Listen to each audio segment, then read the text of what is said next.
సమానంగా అనుకోవాలి. సమానంగా అనుకున్న తర్వాత మళ్ళీ ఇంకొక లేయర్ వేయాలండి. అందులో ఇప్పుడు మనం వేయించి పక్కకు పెట్టుకున్నయన్నీ ఏస్తూ ఉంటాడండి. పక్కన ఫస్ట్ స్టార్టింగ్ ఏంపుకున్నారు గదా!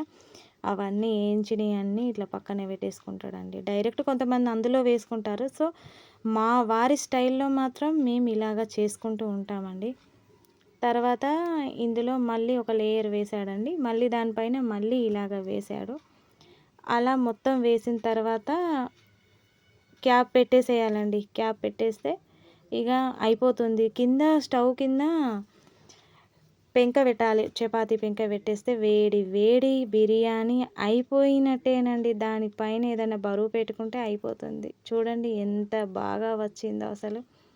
వేడి వేడిగా చూడడానికి ఎంత బాగుందో అసలు. తింటూ ఉంటేనే తినాలి అనిపిస్తుందండి. చాలా బాగుంది. చాలా బాగా వచ్చిందండి బిర్యానీ. So super. వావ్! తింటూ ఉంటే తినాలి అనిపిస్తుందండి. మా పాప అయితే అస్సలు ఆగట్లేదు. డాడీ నాకెయ్యి, డాడీ నాకెయ్యి అంటూ ఉంది అండి. అందుకే వేసేస్తున్నాడు.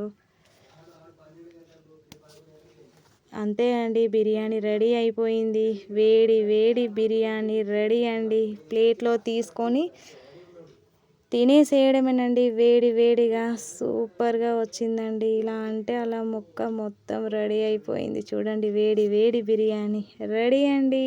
సూపర్‌గా వచ్చేసింది. బాయ్.